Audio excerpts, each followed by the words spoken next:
quand j'ai voulu préparer ce message, je l'ai intitulé « La consécration au service de Dieu ». Ça veut dire se consacrer à Dieu, de façon que nous puissions avancer comme lui, il le veut, et comme sa parole nous l'indique. Et lorsque nous partageons sa parole, nous pouvons voir des choses merveilleuses, évidemment. Et j'ai commencé par prendre dans l'Ancien Testament le prophète Michée, chapitre 6, verset 8. Il est écrit, ça peut passer, non ?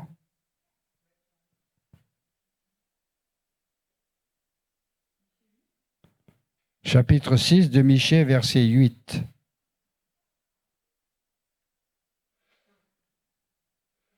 Voilà. Michée a dit, « On t'a fait connaître, homme, ce qui est bien, et ce que l'Éternel demande de toi. C'est que tu mettes en pratique le droit que tu aimes la bonté et que tu marches humblement avec ton Seigneur. » Déjà, en citant ce verset, on pourrait dire que le message est déjà donné. Dieu nous a fait connaître ce qu'il veut de nous, ce qu'il y a au fond de nous, pour que nous puissions le mettre en pratique tranquillement, en marchant humblement avec Dieu. Et cela n'a pas changé, que ce soit dans l'Ancien Testament ou dans le Nouveau Testament, nous trouverons toujours les mêmes rapports.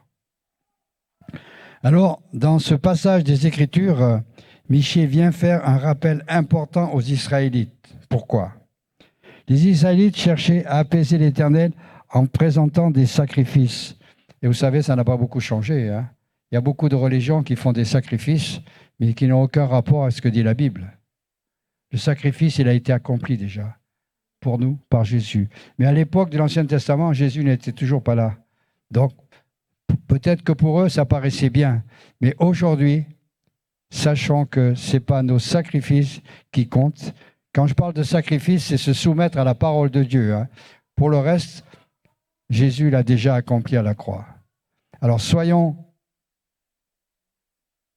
certains que ce que Dieu a fait, ce que Dieu a prévu, c'est juste pour chacun de nous. Mais ce n'est pas ce que Dieu veut. Il ne veut pas des sacrifices. Il veut des vies qui soient transformées.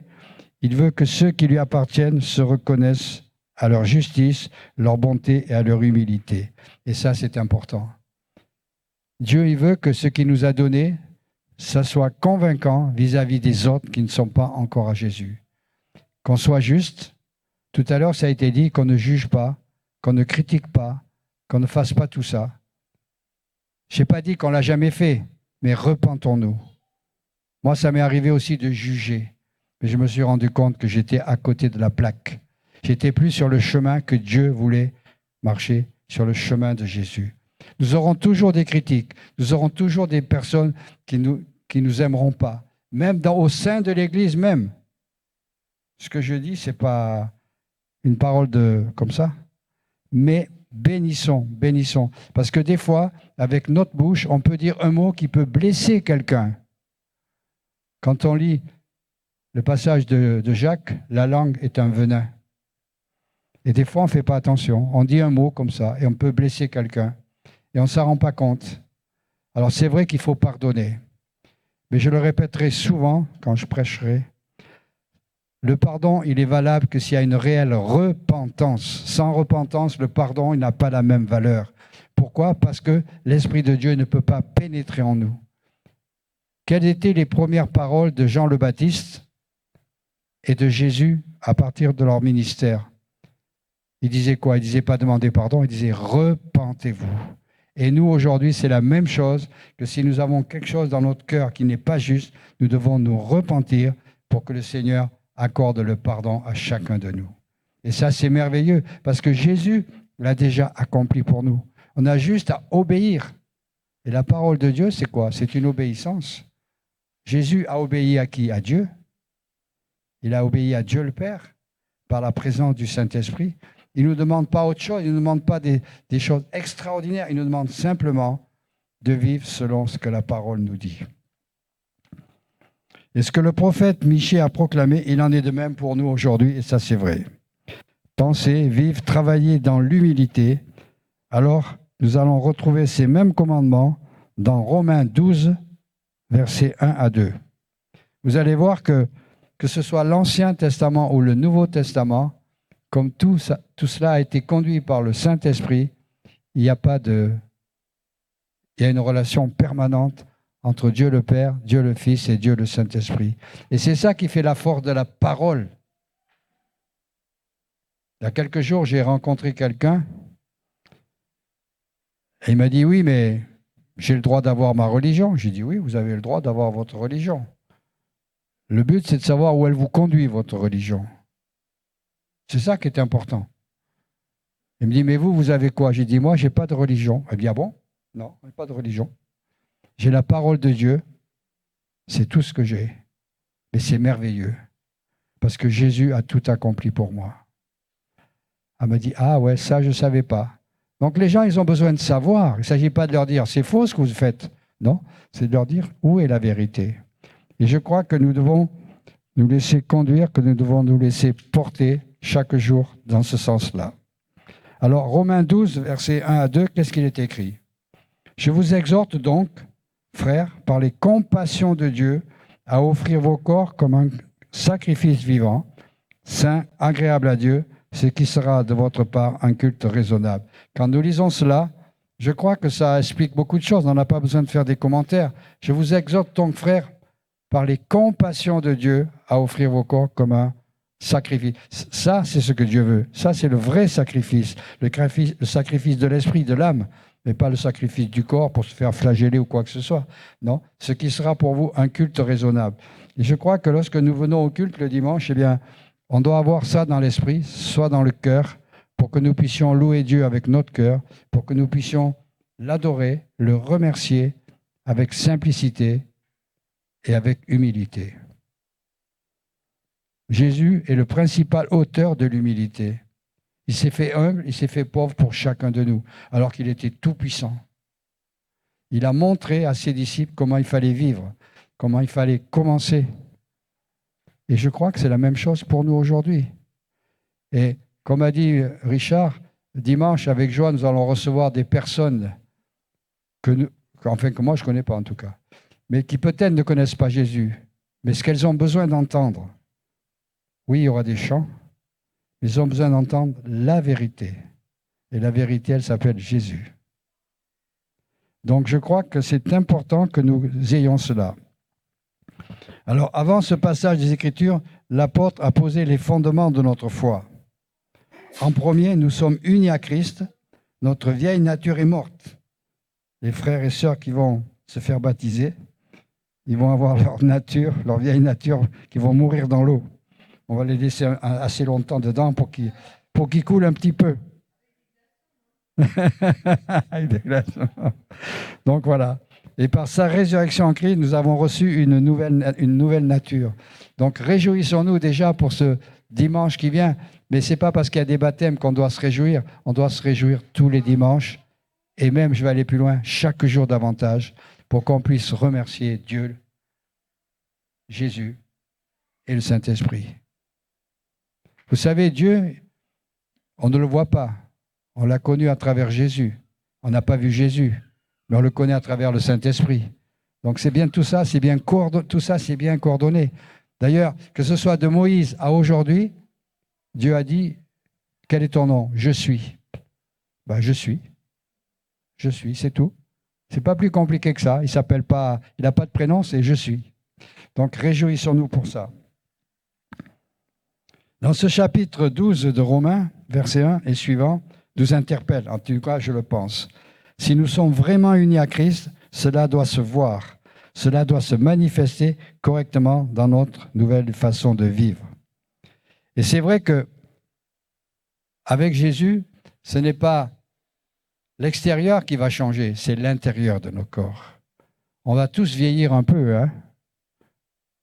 J'ose pas dire beaucoup, mais un peu.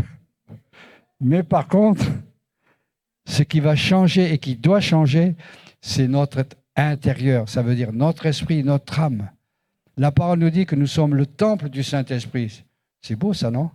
Mais un temple, il doit être. Jésus a dit, vous avez fait de cette maison une maison de vendeurs de tout ça, alors que c'est une maison de prière. Ça doit être la même chose pour nous. Le temple que nous sommes, nous devons demander au Seigneur, au Saint-Esprit, de nous renouveler chaque jour, pour que nous puissions grandir encore, pour qu'il puisse prendre toute la place. Dieu, il nous connaît. Et pourtant, c'est peut-être nous qui le connaissons mal, parce qu'on a entendu des choses qui peut-être on n'a pas compris. Comme a dit si bien Richard, ce n'est pas tout le message d'aujourd'hui que vous devez retenir. C'est peut-être un mot, c'est peut-être une phrase, c'est peut-être un verset qui va toucher le fond de votre cœur pour que vous soyez renouvelés chaque jour davantage. C'est difficile d'écouter quelqu'un pendant 30, 40 minutes. On va retenir quoi? Soyez attentifs et c'est le Seigneur qui vous dira ce qu'il fallait entendre. Oui, c'est ça, c'est être transformé à l'intérieur et ça doit se manifester. C'est ainsi que l'apôtre envisage une vie différente que nous retrouvons écrit dans Éphésiens 2, verset 10. Mais tout ce que je remarque en approfondissant un peu la parole, c'est que rien ne se perd, tout se transforme et tout a une suite. Éphésiens 2, verset 10. Car nous sommes son ouvrage, ayant été créés en Jésus-Christ pour des bonnes œuvres que Dieu a préparées d'avance afin que nous les pratiquions. Et ça, c'est merveilleux. Il y a des choses qu'on n'a encore pas vues. Dans Corinthiens, il est écrit « Mes yeux n'ont pas encore vu, mes oreilles n'ont pas encore entendu, mais tu as déjà préparé des choses merveilleuses pour moi. » Lesquelles? Je ne sais pas des fois. Moi, je suis quelqu'un qui voudrait que quand je prie, j'ai la réponse tout de suite. Le Seigneur m'a montré que ce n'était pas ça le bon problème. Et je vais vous dire quelque chose, je l'ai peut-être dit à certains.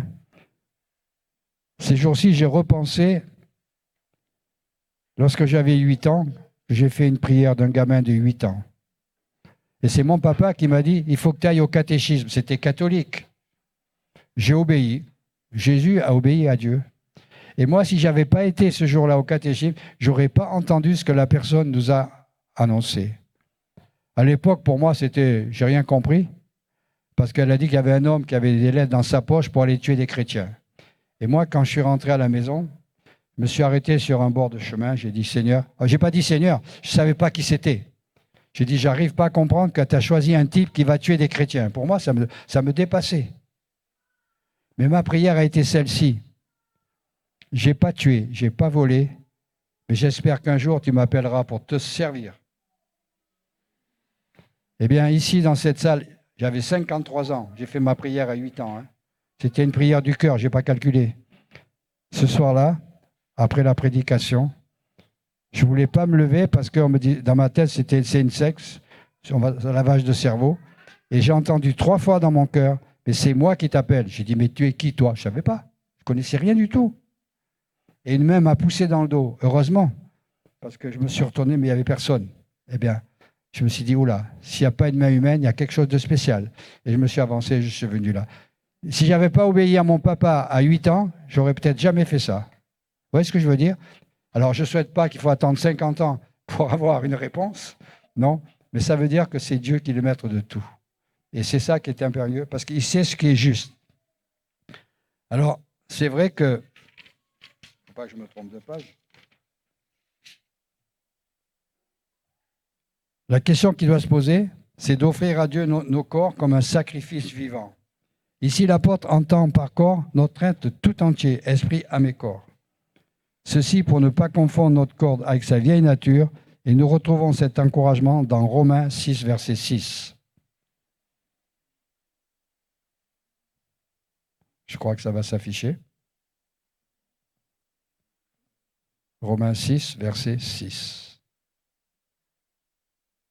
Voilà. Sachant que notre vieil homme, ou notre vieille femme, a été crucifié avec lui, afin que le corps du péché soit réduit à l'impuissance, c'est-à-dire soit détruit, pour que nous ne soyons plus esclaves du péché. Et tant que nous n'avons pas dit oui à Jésus, tant que nous n'avons pas cette confirmation, l'esprit du mal est toujours là. L'ennemi, il n'est pas mort. Il est toujours en train de naviguer là. Qu'il y ait tempête ou pas, il vient toujours pour essayer de nous empêcher, pour qu'on retombe dans le péché. Alors oui, ainsi, le corps que nous devons offrir à Dieu, c'est l'être nouveau qui est contrôlé par Dieu.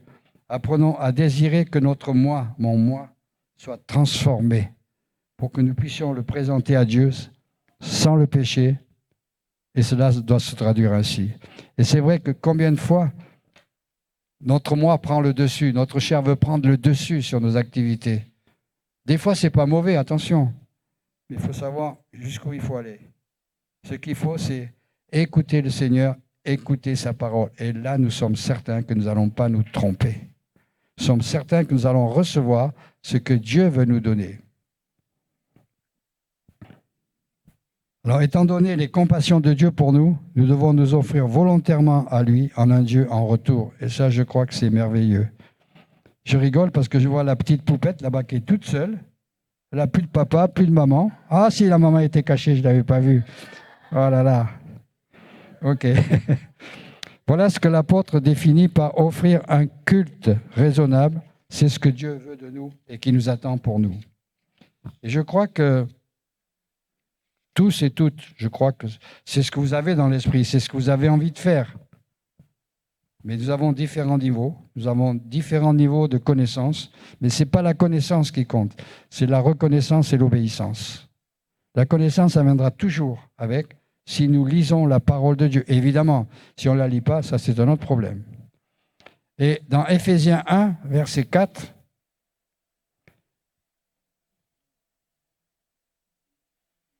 Éphésiens 1, verset 4. En lui, Dieu nous a élus avant la fondation du monde pour que nous soyons saints et irréprochables devant lui. Pourquoi ça a été écrit comme ça? Avant la fondation du monde. Qu'est-ce que Dieu dit lorsqu'il a tout créé la terre et qu'après il a dit qu'on va créer l'homme et la femme? Il a dit, créons l'homme à notre image. Il nous a créé au départ pour étant comme pur. Comme étant pur. Nous savons que Satan est venu et il a tout détruit. Tout détruit parce que Ève a écouté et Adam a écouté. Adam devait dominer sur tout, mais il s'est laissé voler parce que, je ne sais pas dans quelle langue l'ennemi a parlé, mais il a dit, vous serez comme des dieux. Et dans la Bible, en grec, dans l'Ancien Testament, Elohim, ça veut dire, vous serez comme des dieux, mais un petit d, mais Dieu, Elohim, ça veut dire Dieu au pluriel. Ça veut dire hommes et femmes. Peut-être qu'ils ont entendu ça, ils se sont dit, on va être super bien. Ils se sont fait voler. Donc, attention à ce que nous lisons et à ce que nous faisons. Alors, dans notre vie dite chrétienne, je pense que trop souvent, nous oublions ce que nous enseignent les Écritures. Et voilà un encouragement pour apprendre à nous cultiver selon les Écritures. Et continuons cette lecture. Je reviens à Romains 12, verset 2. Romains 12, verset 2.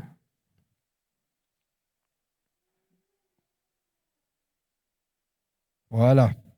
Ne vous conformez pas au siècle présent, mais soyez transformés par le renouvellement de l'intelligence, afin que vous discerniez quelle est la volonté de Dieu, ce qui est bon et agréable. Ne vous conformez pas au siècle présent. Et je me rends compte que de tout temps, il y a eu le mal contre le bien et le bien contre le mal. Mais aujourd'hui, ça s'empire. Ça s'empire. Il y a beaucoup trop de choses autour de nous qui peuvent nous faire chuter. Beaucoup de choses moi, j'arrive pas à comprendre. D'ailleurs, j'ose plus des fois regarder. Je veux voir les informations parce qu'il faut quand même savoir un peu ce qui se passe. Mais ça me fait vraiment mal au cœur quand je vois tout ça. Et ce qui me fait mal au cœur, c'est quand j'entends dans les informations, un gamin de 15 ans, il prend un couteau, il va tuer le gamin de 15 ans. Une fille, pareil. Mais où est-ce qu'on va? Peut-être qu'à mon époque, ça se passait, mais il n'y avait pas de télé, donc je ne savais pas. Mais je m'aperçois que le mal prend le mal au-dessus, par-dessus tout. Donc soyons très, très vigilants. Mais Jésus nous a avertis, vous serez haïs à cause de mon nom. Et même dans le milieu des chrétiens, il y aura des gens qui nous mépriseront, qui seront hautains, qui seront menteurs. Il y aura même des faux prophètes. C'est écrit. Soyons vigilants et vigilantes, frères et sœurs. Ne nous laissons pas avoir par n'importe quoi et tout ce que nous entendons. Allons voir dans la Bible si c'est vrai, si c'est écrit.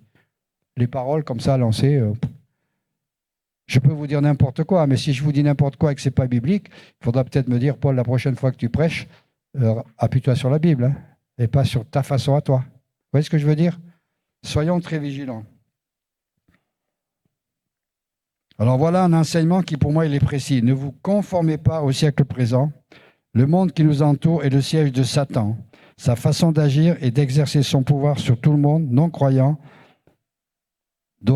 pour nuire dans ce monde. Et même aussi pour nous nuire en chacun de nous. Il ne nous aime pas, hein, on n'est pas ses copains. Mais nous, on ne l'aime pas non plus. Mais la parole dit ne jugez pas. On n'est pas là pour le juger. On est là pour proclamer le nom de Jésus contre Satan. C'est tout ce que nous pouvons faire. Mais ça a beaucoup plus de valeur que de juger ce qu'il fait. Mais ne nous laissons pas voler ce qui peut arriver. Oui, il est menteur, trompeur et méchant. Sa méthode est d'endormir même les chrétiens. Son but, c'est de nous endormir. C'est facile, hein, de nous endormir en tant que chrétiens. Oui, tu n'as pas prié aujourd'hui, c'est pas grave, tu verras demain. Mais demain, tu ne sais pas qu'est-ce que tu vas faire. Ouais, tu ne vas pas à l'église, mais c'est pas grave, hein, tu peux y aller une fois tous les 6 mois. Mais ce n'est pas ce qui est écrit. Hein. Mais c'est lui qui nous met ça dans la tête. Et des fois, on peut se laisser frustrer par ça, parce que y a des personnes que beaucoup ont connues, qu'on a appelées les rétrogrades. Je ne connais pas le pourquoi du comment, mais il ne faut pas les juger. Il faut continuer à prier pour que ces gens-là qui ont entendu un jour reviennent, qu'ils se repentent et qu'ils demandent pardon. Et ils reviennent. Et Dieu leur tendra toujours les bras. Tout ce qui aura été semé de la parole de Dieu ne reviendra pas sans porter du fruit.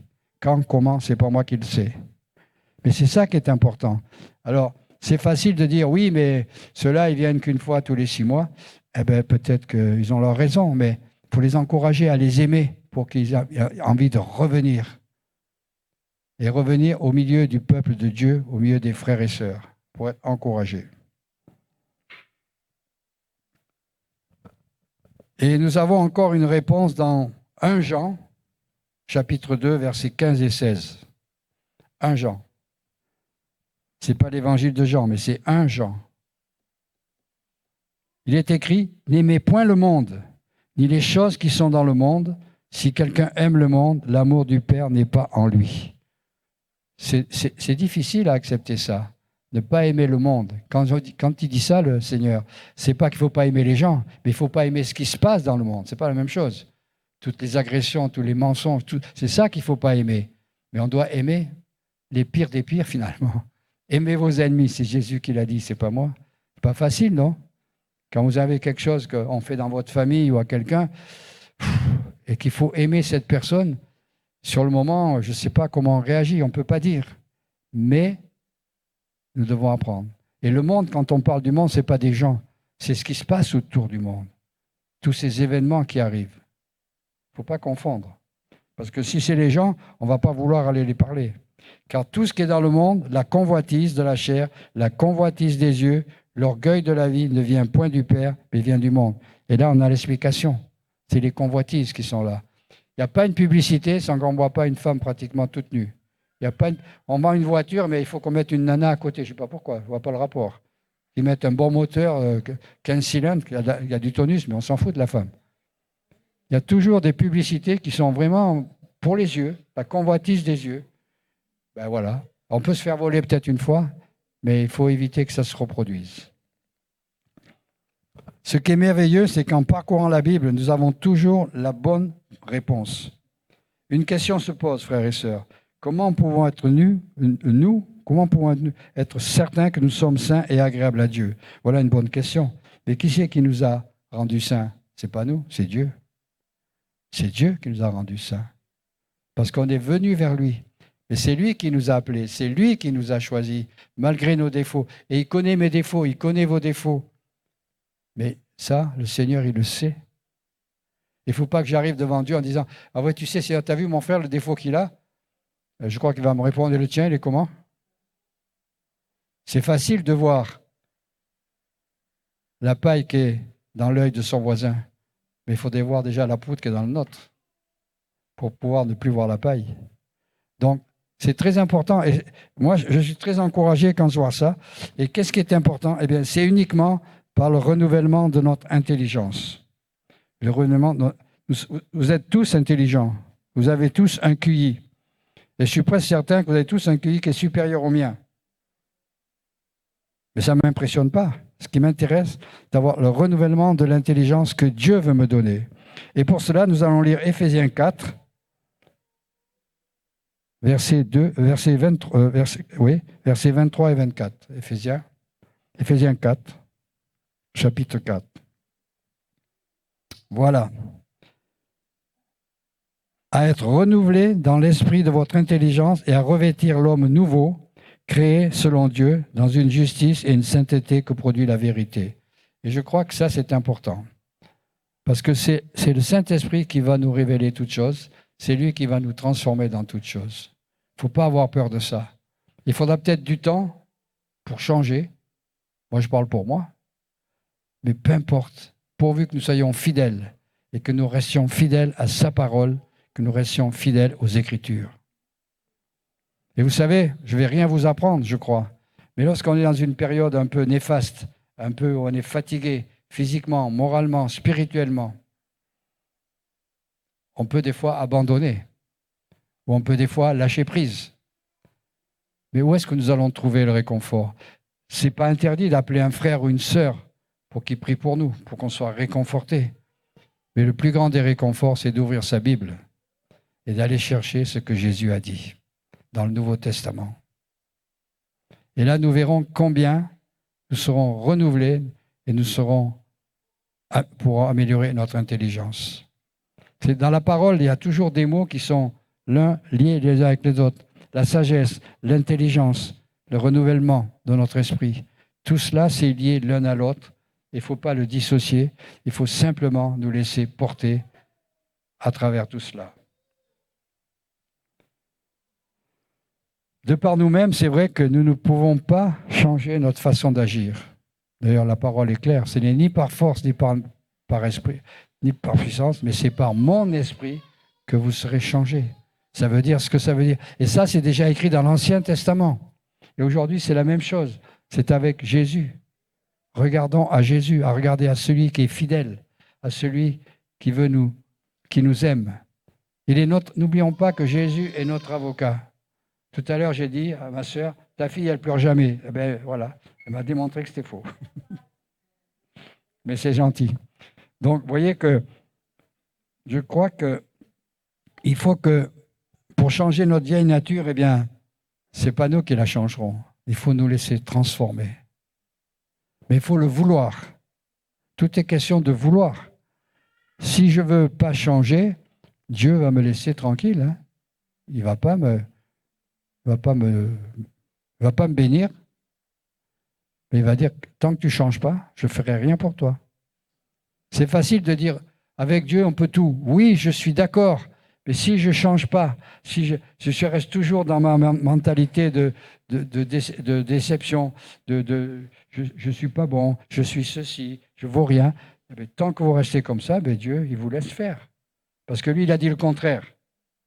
Donc nous devons apprendre à obéir à la parole de Dieu et ne pas nous laisser voler. Et c'est là que l'ennemi est très malin. Il va essayer toujours de nous rabaisser pour nous ramener à notre vieille nature. Mais n'oublions pas qu'elle est morte. Donc, je crois qu'il faut être attentif. Étant donné que c'est Dieu qui crée l'esprit spirituel, pour nous, c'est à nous de nous revêtir de ce qu'il veut nous dire. Et nous avons une réponse encore dans la parole, dans Éphésiens 4, verset 24.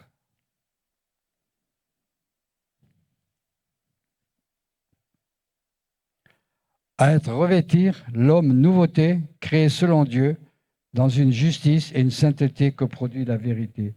Vous voyez que lorsqu'on se penche sur la parole, on découvre beaucoup de choses. On croit connaître, et je n'ai pas dit que c'est faux, mais moi, je n'ai pas une mémoire qui est exceptionnelle. Hein. Il y a des trous dans ma mémoire, et j'ai besoin de me replonger là où il faut pour me rappeler ce que Dieu dit. Mais n'oublions pas que Dieu a tout accompli à travers Jésus-Christ. N'oublions pas qu'il Il nous a créés, soyez saints parce que je suis saint, 3 fois saint. Et être saint, ce n'est pas se croire supérieur aux autres. Être saint, c'est simplement appliquer ce que dit la parole de Dieu. Accepter. Jésus, encore une fois, c'est vers lui qu'on doit revenir. Il a tout accompli sur la croix. Et ce qui est extraordinaire, quand vous relisez les passages de la crucifixion de Jésus, c'est écrit dans l'Ancien Testament, dans le prophète Isaïe, mot par mot, virgule après virgule. Bien qu'à l'époque, normalement, il n'y avait pas de virgule dans l'Ancien Testament. Les scribes, ils écrivaient, enfin, c'est ce que j'ai lu un jour. Il n'y avait pas de virgule ni de point. Mais ce n'est pas grave. Donc, tout a été... Et ça, c'était au moins 800 ans avant Jésus-Christ. C'est incroyable, non? Comment ce prophète a pu détailler la crucifixion de Jésus mot par mot et que tout ce qui s'est produit. C'est pour ça que Jésus a pu dire, dans sa détresse, dans sa douleur, « Père, pardonne-leur, tout est accompli. » Tout. Il a payé un prix extraordinaire. Nous, il ne nous demande pas de payer ce même prix, il nous demande simplement d'avoir de l'obéissance à sa parole pour que nous puissions grandir et que nous puissions avancer pas à pas. Dans un couple, l'homme ou la femme ne vont peut-être pas avancer de la même vitesse, mais qu'importe, il faut se respecter, il faut s'aimer. C'est comme ça qu'on va se soutenir. Mais on a besoin l'un de l'autre. Et moi, je sais que si je veux rechercher l'amour, le véritable amour, eh bien, où est-ce que je vais le trouver? C'est dans la parole, c'est avec Jésus.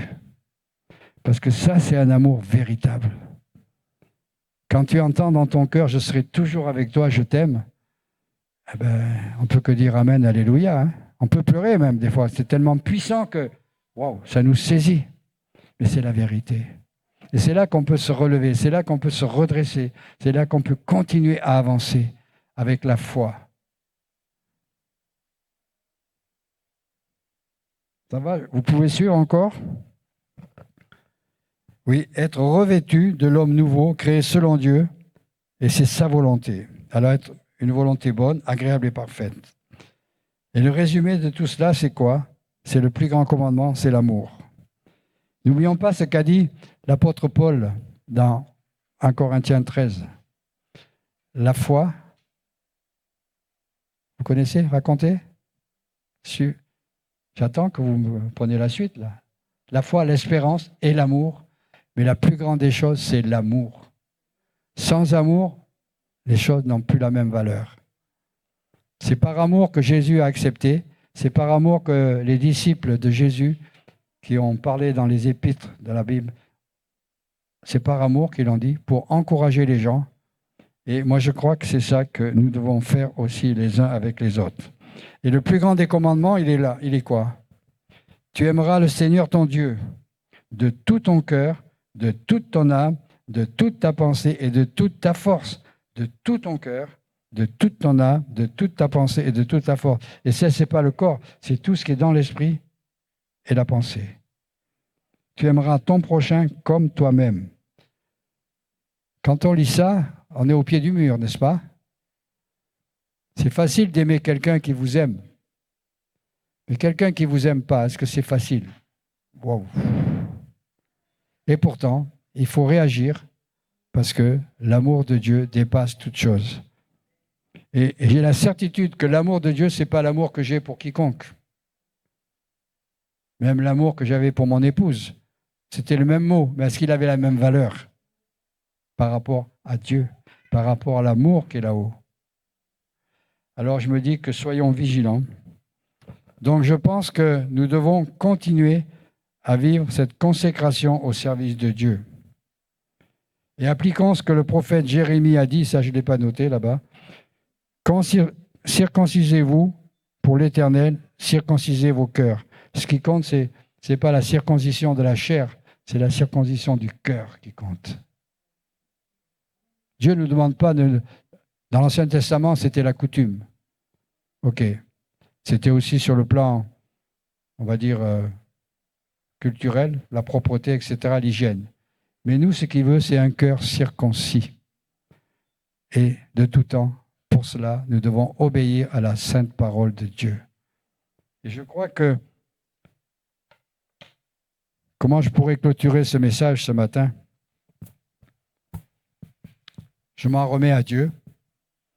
Je te demande, Saint-Esprit, que tu viennes nous visiter, toutes et à chacun de nous, que ce qui a été annoncé ce matin, c'est simplement ta parole qui a été annoncée. Ce n'est pas un homme qui l'a annoncé.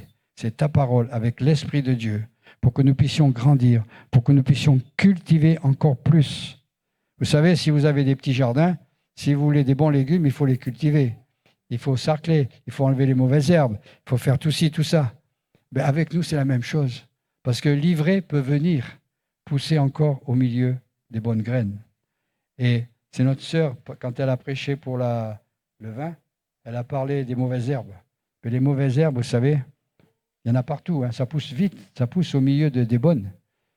Mais Jésus a même dit, oui, l'ivraie a été jetée, semée avec les bonnes graines, mais n'allez pas le couper maintenant parce que vous risquez d'arracher les bonnes graines. Il faudra attendre la fin. Donc, nous voyons bien que nous avons un Dieu merveilleux, créateur, que nous avons un Seigneur Jésus qui est tout-puissant, qui a tout accompli. Et nous voyons bien que souvent, peut-être, nous mettons trop de côté la personne du Saint-Esprit. C'est facile de dire au nom du Père, du Fils et du Saint-Esprit, mais que représente le Saint-Esprit pour nous? Le Saint-Esprit, c'est l'Esprit du Dieu vivant. C'est l'Esprit du Dieu tout-puissant. C'est lui qui nous a permis qu'on se convertisse. C'est lui qui a permis qu'on comprenne la parole. C'est lui qui nous permet de saisir la parole. C'est lui qui nous permet de renouveler notre intelligence, notre sagesse. Et tout ça, c'est quelque chose de positif. C'est quelque chose de merveilleux.